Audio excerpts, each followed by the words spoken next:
Hello guys, welcome to your channel Shruti classes. आज के video में हम कवर करेंगे स्किनर के बारे में। ठीक है, इससे पिछले वीडियोस में हम थॉर्नडाइक को कवर कर चुके हैं। थॉर्नडाइक ने कौन कौन सी थ्योरी दी थी, किस किस चीज़ के बारे में बात किया था, उन्होंने किस चीज़ को महत्व दिया था और उनसे रिलेटेड जितने भी क्वेश्चंस बन सकते थे उन सभी क्वेश्चंस को भी कवर किया था। ठीक है, तो आप उन वीडियोज़ को देख लीजिएगा, थॉर्नडाइक के बारे में क्लियर हो जाएगा। आज के इस वीडियो में हम शुरू करेंगे स्किनर के बारे में।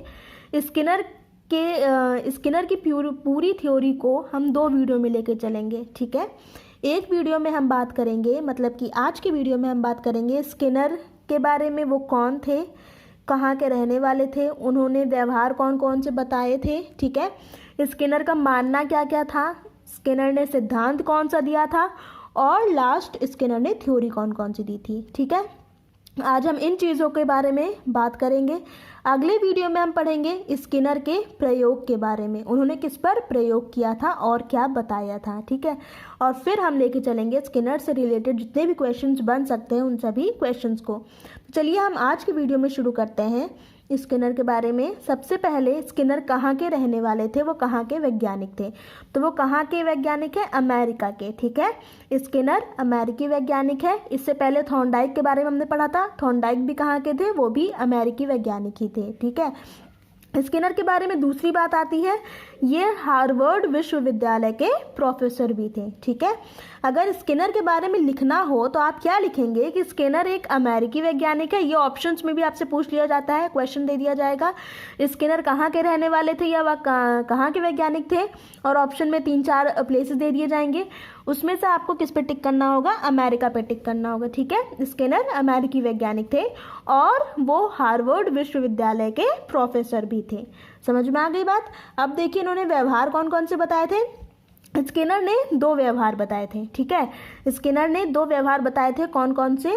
पहला था प्रतिक्रियात्मक व्यवहार, जिसको हम कहते हैं रेस्पोंडेंट बिहेवियर, और दूसरा था क्रिया प्रसूत व्यवहार, जिसको कहते हैं ऑपरेंट बिहेवियर। ठीक है, ये दो बिहेवियर उन्होंने दी थी। पहला व्यवहार था प्रतिक्रियात्मक व्यवहार।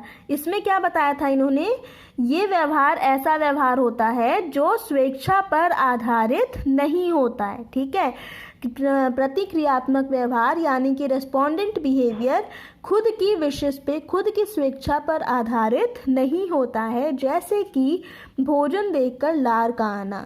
अब आप भोजन देखेंगे तो आपके मुंह में लार का तो आना निश्चित ही है। ठीक है, ये स्वेच्छा पर आधारित नहीं है कि हम लार लाना चाहते हैं कि नहीं लाना चाहते हैं, वो खुद के स्वेच्छा पर निर्धारित नहीं होता है, इसलिए ये प्रतिक्रियात्मक व्यवहार के अंदर आता है। और दूसरा है आंखें झपकना। आंखें तो झपकेंगी ही, इसको कोई रोक नहीं सकता, इसको कोई कंट्रोल नहीं कर सकता। ठीक है, ये आप खुद की स्वेच्छा पर आधारित नहीं हो सकती है, वो तो झपकेंगी ही अपने समय पे। तो ये भी किसके अंदर आता है, प्रतिक्रियात्मक व्यवहार के अंदर आता है। ठीक है, दूसरा है क्रिया प्रसूत व्यवहार यानी कि ऑपरेंट बिहेवियर। इसमें क्या होता है, इसमें ऐसा व्यवहार आता है जो स्वेच्छा पर आधारित होता है। ठीक है, जो खुद की विश पर आधारित होता है, जैसे कि हाथ पैर चलाना। अब हाथ और पैर को कब चलाना है, कैसे चलाना है, ये आप पर निर्धारित करता है। ठीक है, आप कौन सा काम करना चाहते हैं, कहाँ जाना चाहते हैं, ये सब आपकी विश पर निर्धारित होता है। और यहाँ क्रिया प्रसूत में वही चीज़ आती है जो स्वेच्छा पर आधारित होता है। ठीक है, तो 2 व्यवहार, प्रतिक्रियात्मक व्यवहार और क्रिया प्रसूत व्यवहार के बारे में क्लियर हो गया। ये 2 व्यवहार कौन कौन से उन्होंने बताए थे। फिर नेक्स्ट देखिए, स्किनर ने क्रिया प्रसूत व्यवहार को ही सीखने का आधार माना। क्रिया प्रसूत व्यवहार को ही स्किनर ने सीखने का आधार माना है। ठीक है, ध्यान रखिएगा, ये क्वेश्चन भी बन सकता है, स्किनर ने कौन से व्यवहार को सीखने का आधार माना है, तो आपको टिक करना होगा क्रिया प्रसूत व्यवहार को। ठीक है, अब नेक्स्ट चलते हैं। देखिए अब नेक्स्ट है स्किनर का मानना। ठीक है, स्किनर का मानना क्या था, वो किन बातों पर बिलीव करते थे। पहला पॉइंट है, इनके अनुसार उद्दीपन को पहले प्रस्तुत नहीं करना चाहिए, पहले अधिगमकर्ता को अनुक्रिया करने देना चाहिए। पहले अधिगमकर्ता को, जो सीख रहा है, उसको अनुक्रिया करने देना चाहिए, उसको रिस्पॉन्स करने देना चाहिए। यदि अनुक्रिया ठीक है, यदि वो अनुक्रिया को ठीक से करता है तो उचित पुनर्बलन देना चाहिए।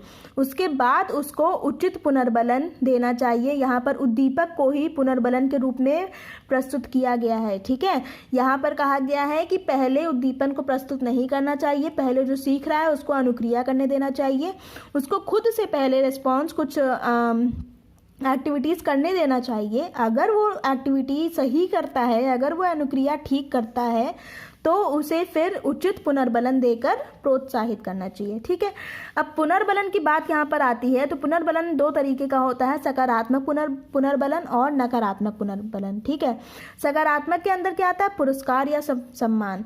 सकारात्मक का मतलब, पुनर्बलन का मतलब क्या होता है कि यदि किसी बच्चे ने कुछ अच्छा काम किया तो उसको आप क्या कर रहे हो, प्रोत्साहित कर रहे हो। अगर उसने अच्छा काम किया तो आप कहोगे हाँ बेटा बहुत बढ़िया, बहुत अच्छा, आपने बहुत अच्छा काम किया, उसको पुरस्कार दे करके सम्मान दिया। ठीक है, सम्मान दिया, उससे उसको प्रोत्साहन क्या होगा, बढ़ेगा। ठीक है, उसका मनोबल बढ़ेगा और वो वैसे ही काम करता रहेगा। यदि वो कोई गलत काम करता है तो उसकी आप क्या करेंगे, निंदा करेंगे। वो चीज़ किसके अंदर आती है, नकारात्मक पुनर्बलन के अंदर आती है। ठीक है, तो पुनर्बलन दो तरीके का होता है, सकारात्मक पुनर्बलन और नकारात्मक पुनर्बलन। ठीक है, अब इन दोनों में कौन कौन सा आता है वो भी आप जान गए। सकारात्मक मतलब जो पॉजिटिव पुनर्बलन होता है। ठीक है, जो पॉजिटिव आप प्रस्तुत करते हैं, कोई गिफ्ट देते हैं।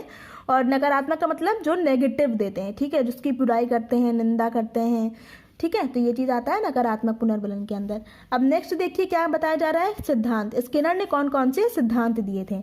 तो पहला सिद्धांत इनका था क्रिया प्रसूत अनुबंधन सिद्धांत। मोस्ट इंपॉर्टेंट, यही सबसे ज़्यादा पूछा जाता है। क्रिया प्रसूत अनुबंधन सिद्धांत किसने दिया था, तो आपको क्या बताना है, स्किनर बताना है। ठीक है, सेकेंड था सक्रिय अनुबंधन का सिद्धांत। यहाँ पे देखिए कई सारे नाम हैं जो कि एक ही से रिलेटेड, जैसे क्रिया प्रसूत का ही दूसरा नाम क्या है, सक्रिय अनुबंधन का सिद्धांत। तो इससे आपको ध्यान रखना है कि ये सारी चीज़ें किसकी है, स्किनर की है। ठीक है, तीसरा है नैमित्तिक अनुबंधन का सिद्धांत। ये भी बहुत इंपॉर्टेंट है, नैमित्तिक वर्ड से आप कंफ्यूज हो जाते हैं किसने दिया है, तो ध्यान रखिएगा नैमित्तिक अनुबंधन का सिद्धांत भी किसने दिया है, स्किनर ने ही दिया है। ठीक है, तो स्किनर का सिद्धांत कौन कौन सा है, क्रिया प्रसूत अनुबंधन सिद्धांत, सक्रिय अनुबंधन का सिद्धांत, नैमित्तिक अनुबंधन का सिद्धांत, सक्रिय अनुकूलन का सिद्धांत, सबलीकृत अनुक्रिया का सिद्धांत, अनुक्रिया उद्दीपक का सिद्धांत, उत्सर्जित अनुक्रिया का सिद्धांत। ठीक है, ये 7 सिद्धांत इनके हैं। फिर से देखिए कौन कौन से, क्रिया प्रसूत अनुबंधन सिद्धांत, सक्रिय अनुबंधन का सिद्धांत, नैमित्तिक अनुबंधन का सिद्धांत, सक्रिय अनुकूलन का सिद्धांत, सबलीकृत अनुक्रिया का सिद्धांत, अनुक्रिया उद्दीपक का सिद्धांत, उत्सर्जित अनुक्रिया का सिद्धांत। अब यहाँ पे ध्यान दीजिएगा, अनुक्रिया उद्दीपक का सिद्धांत आया। थॉर्नडाइक का केस में उनका सिद्धांत क्या था, उद्दीपक अनुक्रिया। ठीक है, उनके में उद्दीपक पहले था, अनुक्रिया बाद में था। लेकिन स्किनर के केस में अनुक्रिया पहले आता है, क्योंकि यहाँ पर स्किनर ने अनुक्रिया पर ज़्यादा बल दिया है, उसके बाद उद्दीपक को लाया गया है।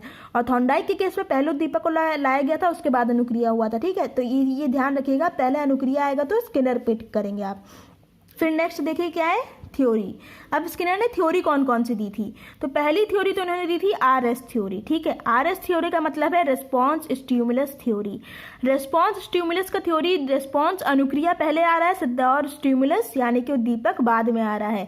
यहीं पर अगर बात की जाए एसआर थ्योरी की, जहाँ पे स्टिमुलस पहले आता है और रिस्पॉन्स बाद में आता है, वो चीज़ किसकी थी, थॉर्नडाइक की थी। ठीक है, अगर उद्दीपक पहले आकर के अनुक्रिया बाद में आता है तो वो थॉर्नडाइक के केस में जाएगा, और अगर रिस्पॉन्स पहले आता है, अनुक्रिया पहले आता है और उद्दीपक बाद में जाता है, तो ये स्किनर के केस में आएगा। ठीक है, और इसी का दूसरा नाम है आर टाइप थ्योरी। ठीक है, आरएस थ्योरी को ही हम क्या कहते हैं, आर टाइप थ्योरी भी कहते हैं।